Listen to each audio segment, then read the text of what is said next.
ধারাবাহিক শেষ হয়েছে, কিন্তু দর্শকরা তাকে দুদণ্ড দেখতে না পেলেই ভীষণ মিস করে।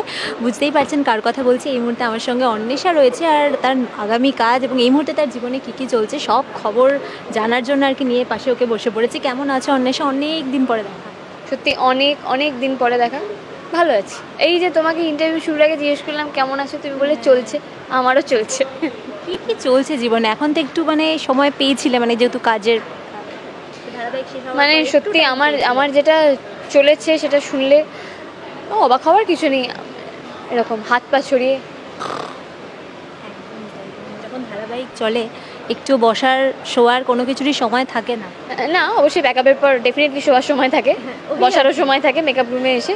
কিন্তু হ্যাঁ, মানে একটা কাজ শেষ হলে তো একটা হয় মানে ওকে চলো কমপ্লিট করলাম, এবার নেক্সট যেটা হবে দেখা যাবে। তো ওই আর অন্বেষাকে এই যে যেটা প্রথমেই বললাম ইন্ট্রোডাকশানে, যে দুদণ্ড না দেখতে পেলে দর্শক প্রচণ্ড মিস করে, এবং এই মুহূর্তে তোমাকে নিয়ে নানান খবর, তোমার কামব্যাকের খবর, ধারাবাহিকে ফিরছো এই খবরও যেমন আসছে, মানে পাওয়া যাচ্ছে, তেমন ছবিতেও তুমি যে আসছো সেই খবরও পাওয়া যাচ্ছে।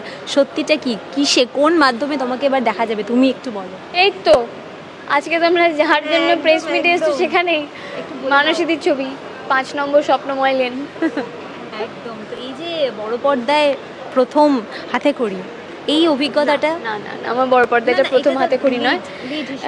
লিড হিসেবে আমার প্রথম কাজ ছিল হচ্ছে তুমিও তুমি বলে একটি কাজ করেছিলাম আমি। এবার দেখো সেটা আমার অনেক অনেক দিন আগের কাজ, মানে সেই সময় আমার চুনি পান্নারও আগে আমি শুটিংটা করেছিলাম। এবারে যাই হোক, তার পর কাজের জন্য বা ব্যস্ততার জন্য বলো আমার সেটা গিয়ে হলে দেখা হয়নি। তবে হ্যাঁ, ডেফিনেটলি মানসীদি আছেন, ওনার সঙ্গে আমি এর আগে পথে কাজ করেছি। যদি তুমি সেইভাবে বলো যে এই যে এরমভাবে এত প্রচার হয়ে এইভাবে যে একটা যে পেপারে বেরোচ্ছে কাজে আসছি যেটা হচ্ছে, সেইভাবে দেখতে গেলে লিড হিসেবে তো এটা আমি এরকম একটা অভিজ্ঞতা আমার প্রথমবার হচ্ছে অভিজ্ঞতাটা। কিন্তু কাজ আমি এর আগে দুটো করেছি, একটা ক্যামিও করেছি, তার আগে তো একটা গল্পে আমি মানে তিনজনকে নিয়ে গল্প ছিল। তো আমার ভালো মার থ্রুই আমি ওই মুভিটার কন্ট্যাক্ট পেয়েছিলাম। ভালো মা মানে লিলি চক্রবর্তী, উনি মারবেন আমায়, জানো তো অনেক দিন ওনার সাথে আমার কথাবার্তা হয়নি। অ্যাকচুয়ালি আমি ওনার হাতে মার খেতেও চাই। আমি তাই ডিসাইড করে রেখেছি মানে এই ভিডিওটা ওনার কাছ পর্যন্ত পৌঁছে দিও। আমি নিজেও যাব, যে আমি যেদিন দেখা হবে না শটাং গিয়ে মানে আমি ক্ষমা চেয়ে নেবো। মানে আমার অনেক দিন ওনার সাথে আমার দেখা হওয়া বলো, কথা বলা বলো, সত্যি অনেক দিন হয়নি। এবং উনি অভিমান করেন আমার ওপর, আমি বুঝি। এবং বিশ্বাস করো আমি না কোথাও লাকি যে ওনার মতো মানুষ আমার উপরে অভিমান করেন। অভিমানটা তো ভালোবাসা থেকে আসে। তো স্বাভাবিক ওনার কথা বললাম বলেই আমার এই কথাগুলো উঠে এলো। তো হ্যাঁ, আমার ভালো মার থ্রু আমি ওই কাজটা পেয়েছিলাম। এবং গল্পে 3জন বয়সী মেয়েকে নিয়ে গল্পটা ছিল। তো আমি ছিলাম ওই মাঝখানে গল্পটিতে এবং আমার ভালো মা ছিল পরের গল্পটিতে আর কি। হ্যাঁ, তো সেটা একটা এক্সপিরিয়েন্স ছিল প্রথমবার। তারপরে চিনি 2তে ক্যামিও চরিত্রে ছিলাম আমি। তারপর এখন সেইভাবে এইভাবে দেখতে গেলে হ্যাঁ, এটা লিড হিসেবে এরকম একটা অভিজ্ঞতা নিয়ে, এরকম একটা গ্র্যান্ড একটা অভিজ্ঞতা নিয়ে এটা প্রথমবার। মানুষদের ছবিতে যার সাথে অলরেডি তোমার একটা হিউজ পথে কাজ এক্সপিরিয়েন্স হয়েছিল আমার, হয়েছে, হ্যাঁ। বন্ডিং রয়েছে। এই যে মানুষদি তো অভিনেত্রী হিসেবে ভীষণ ভালো, মানে সে নিয়ে তো কোনো কথা হবে না। মানে ওনাকে দেখা মানে হচ্ছে মানে অনেক কিছু পাওয়া। আমি অ্যাটলিস্ট আমার তো ভালো লাগে। এবং বিশেষ করে আমি ফ্লোরে থাকলে মনিটরের পাশে থাকতেই বেশি পছন্দ করি। এবং আমি ওনাকেও ওখান থেকেই অবজার্ভ করেছি এবং আমি সবারই কাজ দেখি। মানুষেরই খুব ভালো অ্যাক্টর, মানে উনি ইনস্টিটিউট, উনি খুব ভালো বোঝেন সিন। এবং ওনার তত্ত্বাবধানে যদি কাজ হয় মানে ওনার ডিরেকশনে, এটা তো প্রথমবার অভিজ্ঞতা। তো আমি সত্যি এটার জন্য খুবই মুখিয়ে আছি ওনার সাথে কাজটা করার মতো, যেভাবে উনি বলবেন সেভাবে সেটাকে উতরে দেওয়ার জন্য। কেমনভাবে দর্শকরা তোমাকে দেখবে বড় পর্দায় এইবার?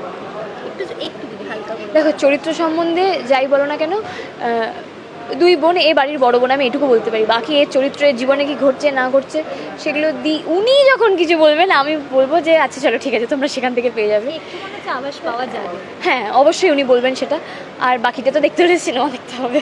বাড়ির সবাই কি বলছে? ঠিক আছে, কেউ কিছুই বলে না আমাকে আলাদা করে। কেউ না, আমার দেখো আমার বাড়ির লোক খুব সাপোর্টিভ। আমি তার মানে এটা একবারও বলছি না যে তারা আমাকে ডিমিন করে। কিন্তু ওই আমার বাবা খোঁজ নেওয়া বা আচ্ছা সাবধানে যাবি বা কখন গেলি কখন পৌঁছলি এসব ঠিক আছে, বা ঠিকঠাক করে অল দ্য বেস্ট বলা, এই সমস্ত একদম আমার বাড়ির লোকজন খুব সাপোর্টিভ। কিন্তু ওই যে আলাদা করে একটা হই হল্লা, একটা বিশাল কিছু হয়ে গেল, একদমই না। কারণ যেটা বাস্তব সেটা বাস্তব। এখনও বিশাল কিছুই হয়নি। আমার অ্যাকচুয়ালি যতক্ষণ না কাজটা শেষ হবে, র্যাপ আপ হবে, ততক্ষণ পর্যন্ত আমার টেনশন থাকবে। তো আমি হ্যাপি কাজ করতে পারছি এইটুকু। তাড়াতাড়ি ছবির শুটিংও শুরু হয়ে যাবে। ধারাবাহিক নিয়ে কি প্ল্যান রয়েছে, কবে ফেরার? অবশ্যই আমি ধারাবাহিকে ফিরতে চাই, কাজও হবে, সবই হবে, কিন্তু আগে এই ছবির কাজ করি। শুধু ধারাবাহিক কেন, আমার যদি কপালে থাকে তাহলে ধারাবাহিক, ছবি, ওয়েব সবই করবো। ঠিক, এই মুহূর্তে কি প্ল্যান হয়ে গেছে, মানে সেট হয়ে গেছে প্ল্যান, শোনো শোনো, পাচ্ছি। প্রচুর খবর তোমরা যদি ফেসবুকের খবর বলে থাকো তাহলে সেগুলো সব ফেক। মানে ফেসবুকে একমাত্র আমি যে খবরটা দিয়েছি কালকে, মানে পেপারের আর্টিকেলটা বেরোনোর পর, সেটা একমাত্র সত্যি, বাকি সব আমার কাছে তো একটাও সত্যি বলে কিছু নেই। কিন্তু এই যে তুমি বলে না সব কিছু কি প্ল্যান হয়ে গেছে, শোনো না, প্ল্যান এমন একটা জিনিস না, এই বাড়ি থেকে বেরোবো তোমার প্ল্যান আছে, দুম করে ভেস্তে যাবে। তো যতক্ষণ না আবার এরকম কোনো একটি মিটিংয়ে আমাদের দেখা হচ্ছে, ততক্ষণ পর্যন্ত যতক্ষণ না সিলড হচ্ছে, ফিক্সড হচ্ছে, স্পিকটি নাও। এই নতুন প্রজেক্টের জন্য অনেক শুভকামনা। কি বলবে দর্শকদের শেষে? এই যে ওনারা বারবার ইন্টারভিউ নিতে এসে বলেন যে আপনারা অপেক্ষা করেন, এটা আমার জন্য একটা বিশাল বড় পাওনা। আমি কৃতজ্ঞ, সত্যি সত্যি কৃতজ্ঞ আপনাদের কাছে, কারণ আমরা প্রত্যেকেই যারা আমরা এই প্রফেশনে কাজ করি, কাজটা তো আপনাদের জন্যই, এবং ডেফিনেটলি সবাইকে নিয়েই কাজ আমাদের। ভালো থাকুন, সুস্থ থাকুন, আর এইভাবেই পাশে থাকুন।